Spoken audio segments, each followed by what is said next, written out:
تھوڑا سا نرم رویہ انہوں نے رکھا ہے، اور خاص طور پر ابھی جو ریسنٹلی آرمی چیف کی جو میڈیا نمائندوں کے ساتھ آف دی ریکارڈ گفتگو کی جو حصے باہر آئے ہیں، اس کے بعد ہم نے دیکھا کہ ایک مرتبہ پھر مریم نواز صاحبہ نے بہت زیادہ ہارڈ ہٹنگ کی ہے اس معاملے پر کہ ان اداروں کا کوئی کام نہیں ہے کہ وہ سیاست کے اوپر گفتگو کریں، اور اس میں کوئی دو رائے نہیں ہے، کوئی کام نہیں ہے، نہیں کرنا چاہیے۔ حق حکمرانی صرف اور صرف عوام کا ہے، اور عوام کے علاوہ وہ حق حکمرانی کسی اور کو نہیں دیا جا سکتا، نہ کسی فرد کو، نہ کسی ادارے کو۔ لہٰذا اس معاملے پہ تو کسی بھی قسم کا کوئی دوسرا آپشن موجود نہیں ہے۔ اور اگر ہم ان حالات میں دیکھیں کہ عمران خان کی حکومت کس حد تک دباؤ کا شکار ہے، جس طرح میں نے پچھلے ویلاگ میں آپ سے کہا تھا کہ پی ٹی آئی کی قیادت، بلوچستان کی قیادت نے عمران خان صاحب سے جام کمال کی موجودگی کے اندر ملاقات کرنے سے انکار کر دیا تھا، تو اس کا مطلب یہ ہے کہ عمران خان کو اس وقت کے پی کے میں بھی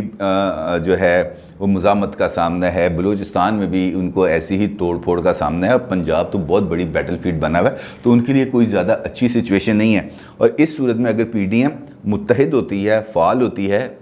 اور ایک پیج پر آ کر یکسوئی کے ساتھ حکومت کو چیلنج کرتی ہے، تو پھر عمران حکومت کے لیے اس چیلنج سے نبرد آزما ہونا، اس سے بچنا، اس سے اپنے آپ کو بچانا بڑا مشکل ہو جائے گا، اور یہ بڑی اچھی اپروچ ہے اگر یہ اس پر عمل درآمد ہو جاتا ہے۔ دوسری جانب فضل الرحمان صاحب نے بھی آج میڈیا ٹاک کی ہے، اور اس پہ انہوں نے یہی کہا ہے کہ میں نون لیگ اور پیپلز پارٹی کے رہنماؤں کو مشورہ دوں گا کہ وہ تحمل کا مظاہرہ کریں۔ اس کے ساتھ ساتھ جو 26 اپریل کا اجلاس تھا وہ پہلے ملتوی کر کے وہ 29 اپریل تک لے کے گئے، اور اب 29 اپریل کو جو اجلاس ہے اس کو بھی ملتوی کر دیا گیا ہے، اب وہ عید کے بعد ہوگا، یعنی کہ اب جو بھی ڈیولپمنٹ ہے پی ڈی ایم کے حوالے سے وہ عید کے بعد ہوگی، اور امید یہ ہے کہ عید کے بعد جو اجلاس ہوگا وہ سربراہ اجلاس ہوگا، اور اس سربراہ اجلاس کے اندر اس تمام صورتحال کے بارے میں اہم ترین فیصلے کیے جائیں گے، اور اس بات کا اب خاصا امکان مجھے نظر آ رہا ہے کہ پیپلز پارٹی اور اے این پی شاید اب اس اتحاد کے اندر واپس آ جائے، اور اس میں عمران خان کے لیے اور زیادہ پریشر کریٹ ہوگا، کیونکہ عمران خان کے پاس اب اپنے جو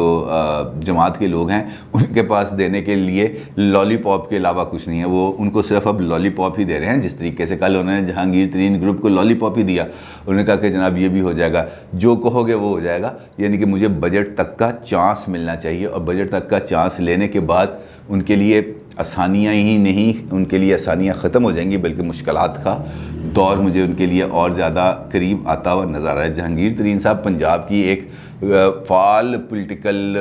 وہ بنتے جا رہے ہیں، گروپ کے طور پر سامنے آ رہے ہیں، اور اسی لیے مسلم لیگ نون بھی ان کے لیے ایک نرم رویہ رکھ رہی ہے کہ اگر جہانگیر ترین صاحب پیپلز پارٹی کی طرف جاتے ہیں پی ٹی آئی سے الگ ہو کر، اور پیپلز پارٹی کے پاس جانے کا مطلب یہ ہے کہ ایک اچھی خاصی تعداد الیکٹیبلز کی اگر پیپلز پارٹی کے پاس چل جاتی ہے تو اس کا نقصان کس کو ہوگا؟ اس کا نقصان تو لامحالہ پنجاب کے اندر نون لیگ کو ہوگا۔ لہذا نون لیگ نے بھی جہانگیر ترین صاحب کے لیے اپنے دروازوں کو کھلا رکھا ہوا ہے، ان کے لیے آپشنز تمام کے تمام اویلیبل ہیں کہ وہ جب چاہیں وہ ہمارے لیے آ سکتے ہیں۔ بلکہ مریم صاحبہ نے اپنے ٹی وی انٹرویو میں یہ بھی کہا تھا کہ اگر وہ چاہیں تو وہ شہباز شریف صاحب سے رابطہ کریں، کیونکہ وہ ہیں صدر مسلم لیگ نون کے۔ تو اس کا مطلب یہ ہے کہ اس وقت جو تمام ہماری جماعتیں ہیں وہ اس بات پر قائل ہیں، خاص طور پر اپوزیشن جماعتیں، کہ اب ان کو وہ موقع آ گیا ہے جہاں پر اب ان کو اتحاد کا مظاہرہ کرنا ہوگا۔ اور اگر پیپلز پارٹی نے واقعتاً یوسف رضا گیلانی صاحب کے معاملے پر نظر ثانی کرنے کا اشارہ دیا ہے یا ارادہ ظاہر کیا ہے تو اس کا خیر مقدم کرنا چاہیے، کیونکہ جو سیاسی قوتیں ہیں وہ زیادہ بہتر انداز کے اندر، سیاسی انداز کے اندر مقدمے کو لڑ سکتی ہیں، کیونکہ ہم یا آپ یا کوئی بھی ہے، ہم اس اسٹیبلشمنٹ کو اس طریقے سے ڈائریکٹ ہٹ نہیں کر سکتے، کیونکہ ہمارے پاس وہ پبلک کی قوت نہیں ہے جس کے ذریعے ہم جا کے ان کو کنفرنٹ کریں۔ مریم نواز صاحبہ اگر میڈیا پر کھڑے ہو کر اسٹیبلشمنٹ پر اٹیک کرتی ہیں، ان کو ہٹ کرتی ہیں، ان کو تنقید کا نشانہ بناتی ہیں، جیسے انہوں نے آج کیا، انہوں نے کہا کہ وزیر اعظم ہاؤس کو استعمال کر کے گھناؤنی سازشیں ہو رہی ہیں، تو یہ اشارہ اور کس بات کا ہے کہ وزیر اعظم ہاؤس کو استعمال کیا جا رہا ہے؟ کیونکہ وہ ان کا اشارہ تھا جسٹس فائز عیسیٰ کیس کے حوالے سے، کیونکہ جسٹس فائز عیسیٰ کیس کا آغاز ہوتا ہے فیض آباد دھرنے کے بعد، اور فیض آباد دھرنے کے بعد پہلے کوشش ہوتی ہے کہ ایف آئی اے کے ذریعے کیس کرایا جائے، اور اگر ایف آئی اے سے کیس نہیں ہوتا تو اس کے بعد پھر جاتا ہے معاملہ ریفرنس کی طرف، جو ان کا موقف ہے مریم صاحبہ کا. تو اس کے نتیجے میں جو ریفرنس یا اس پر کارروائی کرنا چاہتے ہیں وہ تو سامنے نہیں ہے، لیکن جو سامنے ہیں وہ ہیں عمران خان صاحب. اب چونکہ عمران خان صاحب سامنے ہیں تو تنقید بھی عمران خان صاحب پر یوگی اور کسی پر تنقید ہو نہیں سکتی. لہٰذا جس طریقے سے وہ کھل کے اس معاملے پر گفتگو کر سکتے ہیں، پولیٹیکل قوت عوام کی طاقت کے ساتھ بات کرتی ہے، لہٰذا اس کو نظر انداز کرنا یا اس کو انڈر اٹیک لے کے آنا یا اس کو انفلوئنس کرنا، اور خاص طور پر مریم صاحبہ جیسی اسٹیچر کی لیڈر کے لیے ان کو کنٹرول کرنا اتنا زیادہ آسان نہیں ہوتا. اب نون لیگ کا جو پیپلز پارٹی کے ساتھ ہیٹ اینڈ لو ریلیشن شپ ہے، یہ بنتا اور ٹوٹتا رہتا ہے. یہ ہم نے ماضی کے اندر بھی دیکھا کہ ایک دور تھا جب خوفناک قسم کی محاذریں تھی 90 کی دہائی میں. پھر اس کے بعد ہم نے جب 1999 کے بعد جب مشرف صاحب آئے تو اس کے بعد ہم نے ان دونوں جماعتوں کے اندر قربتیں بھی دیکھی، پھر ہم نے ان کا چارٹر آف ڈیموکریسی بھی دیکھا. پھر ہم نے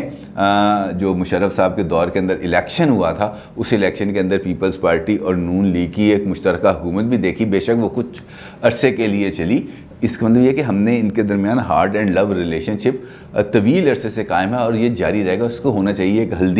ہیلدی ریلیشن شپ ہے. اس ہیلدی ریلیشن شپ کو انکریج کرنا چاہیے. سیاست کے اندر جو پولرائزیشن ہوئی ہے اس وقت، وہ عمران خان صاحب کے جو انداز سیاست ہے اس کی وجہ سے ہوئی ہے. جو اوئے توئے کی سیاست کا کلچر عمران خان صاحب نے متعارف کرایا، اس نے ہمارے پورے کے پورے سیاسی ڈھانچے کو بہت زیادہ نقصان پہنچایا. اور اب اگر موقع ہے تو اس موقع سے میرا خیال ہے ہماری پولیٹیکل قیادت کو بھرپور فائدہ اٹھانا چاہیے، اور اپنی جو اپوزیشن اتحاد کی طاقت ہے اس کو دوبارہ اکٹھا کر کے ایک سمت میں، ایک سوچ کے ساتھ اور باہمی اعتماد کے ساتھ، یہ سب سے امپورٹنٹ بات ہے، باہمی اعتماد کے ساتھ آگے بڑھیں تو شاید کچھ بہتری ہو سکتی ہے. اب آتے ہیں آپ کی آراء کی طرف جو بڑی قیمتی ہیں. محمد واحد صاحب کا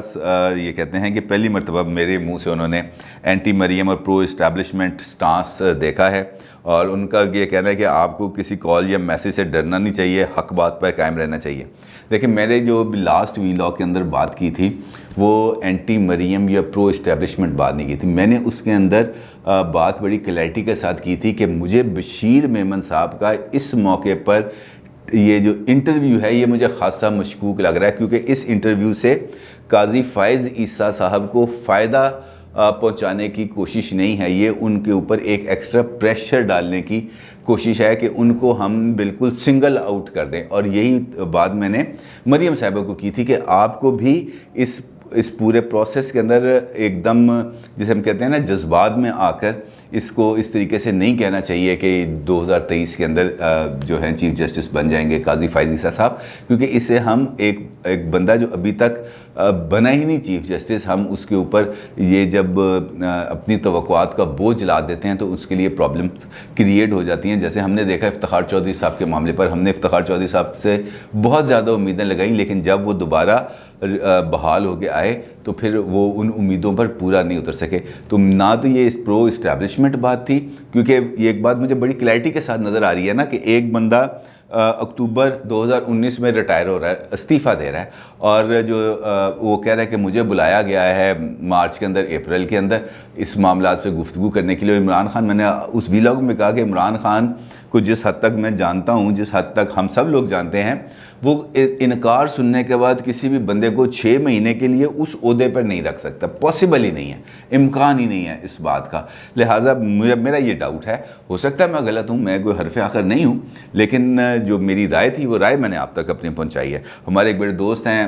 کینیڈا سے، گریس اے صاحب، ان کا بھی جو ہے قاضی فائز عیسیٰ صاحب کے حوالے سے میں نے ایک لفظ استعمال کیا تھا کنٹروورشل، تو اس پر ان کا نے خاصے تحفظات کا اظہار کیا ہے. اور مختصر، چونکہ ان کا میسج خاصا طویل ہے، لیکن اس کے اندر جو کامنٹ ان کا، تو اس کے اندر جو لفظ ہے جو میں سمجھ رہا ہوں کہ وہ یہ کہنا چاہ رہے ہیں کہ مجھے قاضی صاحب کے لیے کنٹروورشل کا لفظ استعمال نہیں کرنا چاہیے تھا.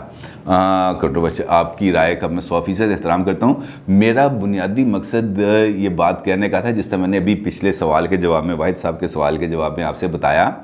کہ جب ہم یہ بات کہہ دیتے ہیں نا کہ فلاں بندے نے فلاں سال کے اندر چیف جسٹس بن جانا ہے، تو ہم ان کے چاہنے والوں کو اور ان کے مخالفین کے درمیان لا کے ان کو کھڑا کر دیتے ہیں. اور جب آپ یس اور نو کے درمیان کسی بھی بندے کو لا کے کھڑا کرتے ہیں تو اس کی پوزیشن آکورڈ ہو جاتی ہے. اس آکورڈ پوزیشن کے اوپر جب ہم دباؤ ڈالتے ہیں اپنی خواہشات کا تو پھر پرابلم کریٹ ہوتی ہے. میں شاید یہ کہنا چاہ رہا تھا اور میں شاید سمجھا نہیں پایا یا شاید معاملہ ایسا تھا. آپ کے جو بھی کامنٹس ہیں وہ میرے لیے بڑے قیمتی ہیں. آپ کا فیڈ بیک میرے لیے بہت امپورٹنس کا حامل ہے. میری اس سے اصلاح بھی ہوتی ہے, میں اس سے رہنمائی بھی لیتا ہوں. اور آپ نے یہ جو تنقید ہے یا جو فیڈ بیکس ہے یا رہنمائی ہے, اس کا سلسلہ آپ ضرور جاری رکھیے گا. بہت زیادہ اس پر میں آپ کا ممنون ہوں. اپنی رائے کا ضرور اظہار کیجیے گا. آپ کا بہت شکریہ. اللہ حافظ.